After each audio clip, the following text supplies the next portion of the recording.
The Outsider by H.P. Lovecraft. Unhappy is he to whom the memories of childhood bring only fear and sadness. Wretched is he who looks back upon lone hours in vast and dismal chambers with brown hangings and maddening rows of antique books, or upon odd watches in twilight groves of grotesque, gigantic, and vine-encumbered trees that silently wave twisted branches far aloft. Such a lot the gods gave to me, the dazed, the disappointed, the barren, the broken. And yet I am strangely content and cling desperately to those sere memories when my mind momentarily threatens to reach beyond to the other.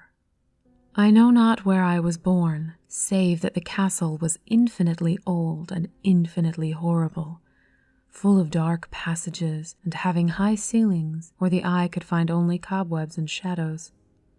The stones in the crumbling corridors seemed always hideously damp, and there was an accursed smell everywhere, as of the piled-up corpses of dead generations. It was never light, so that I used sometimes to light candles and gaze steadily at them for relief. Nor was there any sun outdoors, since the terrible trees grew high above the topmost accessible tower. There was one black tower which reached above the trees into the unknown outer sky, but that was partly ruined and could not be ascended save by a well-nigh impossible climb up the sheer wall, stone by stone. I must have lived years in this place, but I cannot measure the time. Beings must have cared for my needs, yet I cannot recall any person except myself or anything alive but the noiseless rats and bats and spiders. I think that whoever nursed me must have been shockingly aged, since my first conception of a living person was that of something mockingly like myself, yet distorted, shriveled, and decaying like the castle. To me, there was nothing grotesque in the bones and skeletons that strewed some of the stone crypts deep down among the foundations. I fantastically associated these things with everyday events, and thought them more natural than the colored pictures of living beings which I found in many of the moldy books. From such books I learned all that I know. No teacher urged or guided me, and I do not recall hearing any human voice in all those years, not even my own. For although I had read of speech, I had never thought to try to speak out loud.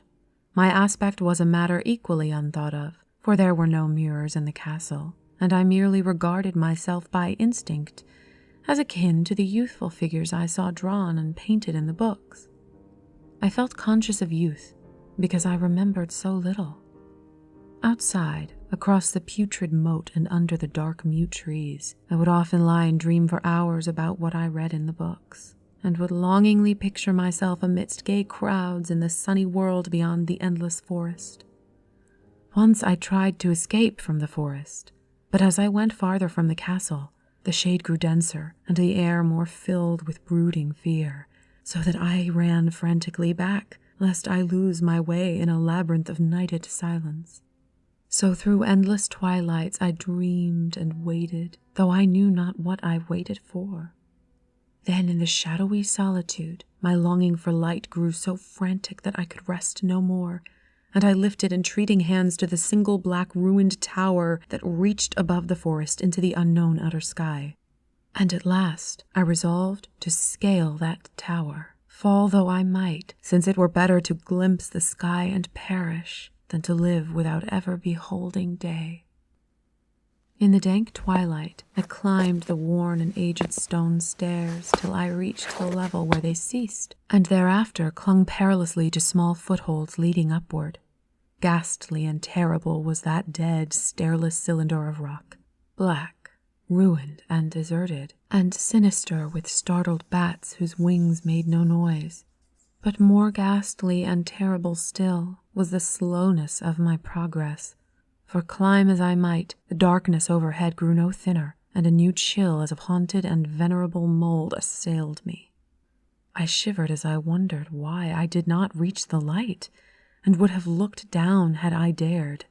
I fancied that night had come suddenly upon me, and vainly groped with one free hand for a window embrasure that I might peer out and above and try to judge the height I had attained.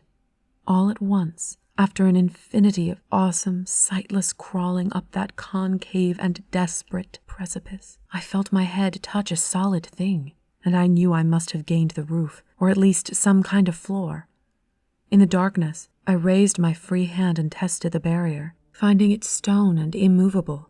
Then came a deadly circuit of the tower, clinging to whatever hold the slimy wall could give, till finally my testing hand found the barrier yielding, and I turned upward again, pushing the slab or door with my head as I used both hands in my fearful ascent.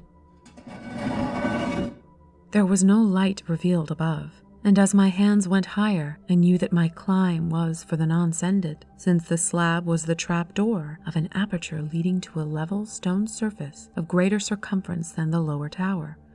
No doubt the floor of some lofty and capacious observation chamber. I crawled through carefully and tried to prevent the heavy slab from falling back into place, but failed in the latter attempt. As I lay exhausted on the stone floor, I heard the eerie echoes of its fall, but hoped when necessary to pry it open again. Believing I was now at a prodigious height, far above the accursed branches of the wood, I dragged myself up from the floor and fumbled about for windows that I might look for the first time upon the sky and the moon and stars of which I had read. But on every hand I was disappointed, since all that I found were vast shelves of marble bearing odious oblong boxes of disturbing size. More and more I reflected, and wondered what hoary secrets might abide in this high apartment so many eons cut off from the castle below. Then, unexpectedly, my hands came upon a doorway, where hung a portal of stone, rough with strange chiseling. Trying it, I found it locked, but with a supreme burst of strength, I overcame all obstacles and dragged it open inward. As I did so, there came to me the purest ecstasy I have ever known, for shining tranquilly through an ornate grating of iron and down a short stone passageway of steps that ascended from the newly found doorway was the radiant full moon, which I had never before seen, save in dreams and in vague visions I dared not call memories. Fancying now that I had attained the very pinnacle of the castle, I commenced to rush up the few steps beyond the door, but the sudden veiling of the moon by a cloud caused me to stumble, and I felt my way more slowly in the dark.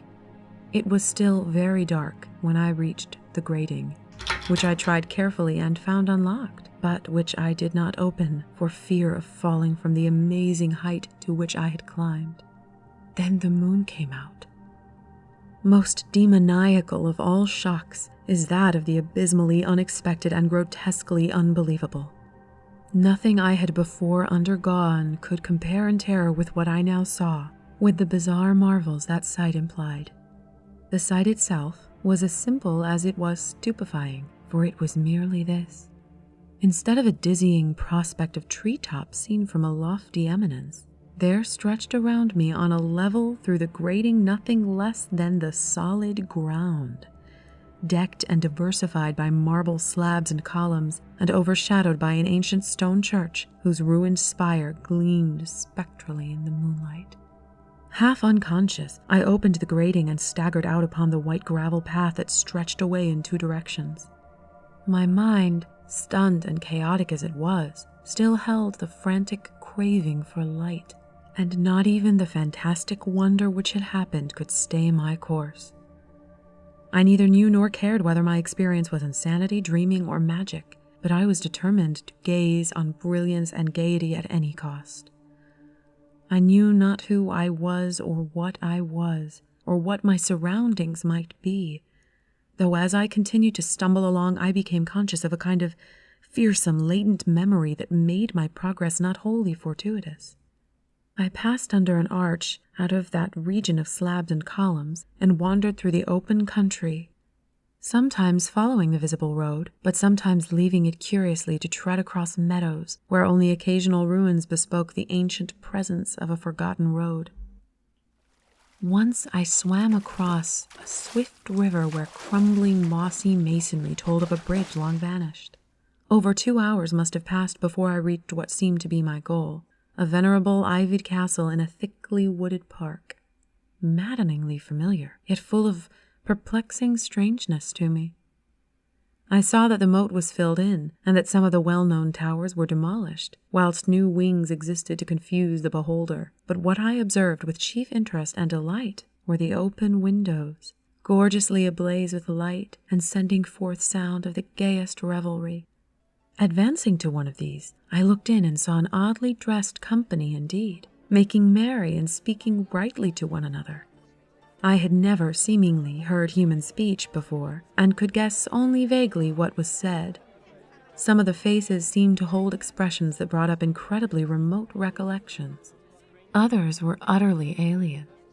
I now stepped through the low window into the brilliantly lighted room, stepping as I did so from my single bright moment of hope to my blackest convulsion of despair and realization.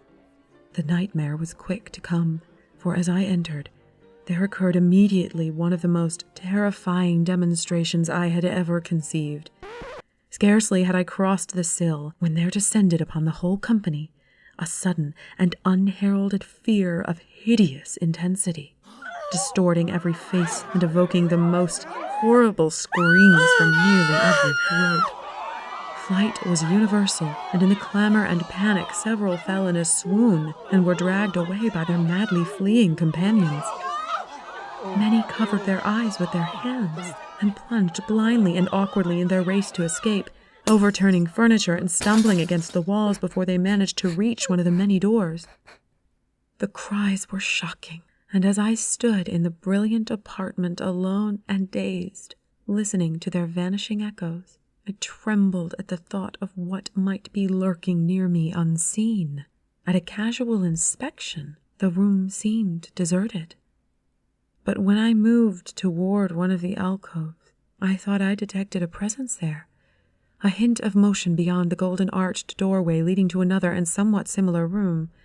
As I approached the arch, I began to perceive the presence more clearly, and then with the first and last sound I ever uttered, a ghastly ululation that revolted me almost as poignantly as its noxious cause, I beheld in full, frightful vividness the inconceivable, indescribable, and unmentionable monstrosity which had by its simple appearance changed a merry company to a herd of delirious fugitives.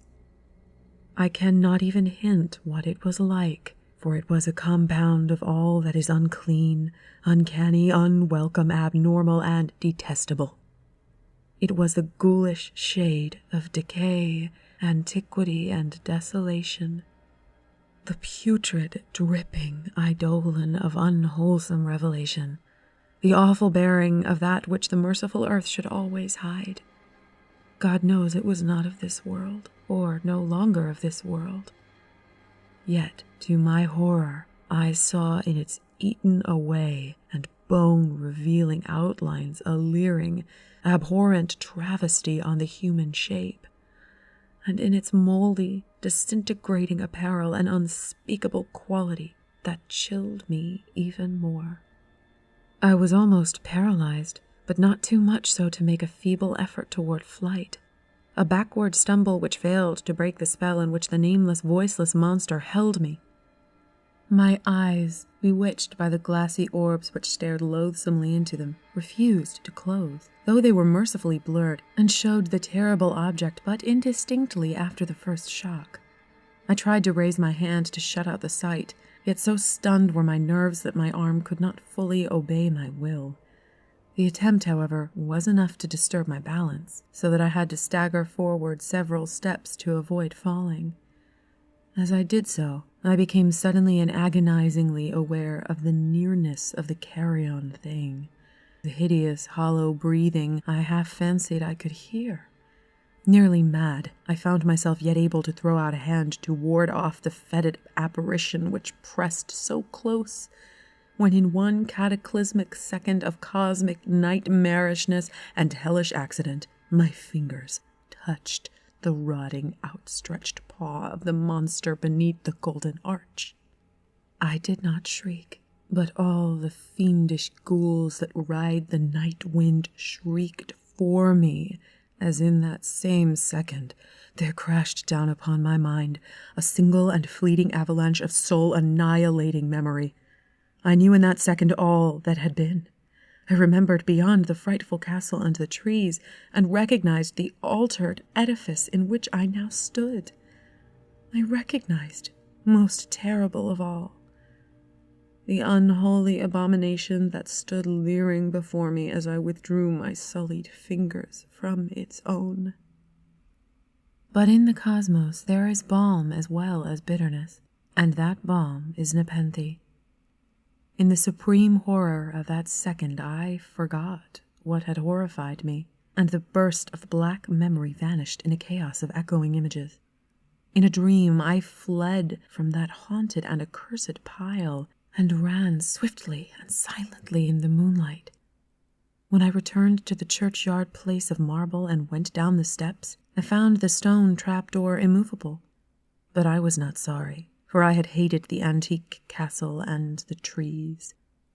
Now I ride with the mocking and friendly ghouls on the night wind, and play by day amongst the catacombs of Nephron-Ka, in the sealed and unknown valley of Hadoth by the Nile. I know that light is not for me, save that of the moon over the rock tombs of Neb, nor any gaiety save the unnamed feasts of Nitocris beneath the Great Pyramid. Yet in my new wildness and freedom, I almost welcome the bitterness of alienage. For although Nepenthe has calmed me, I know always that I am an outsider, a stranger in this century and among those who are still men. This I have known ever since I stretched out my fingers to the abomination within that great gilded frame. Stretched out my fingers and touched a cold and unyielding surface of polished glass.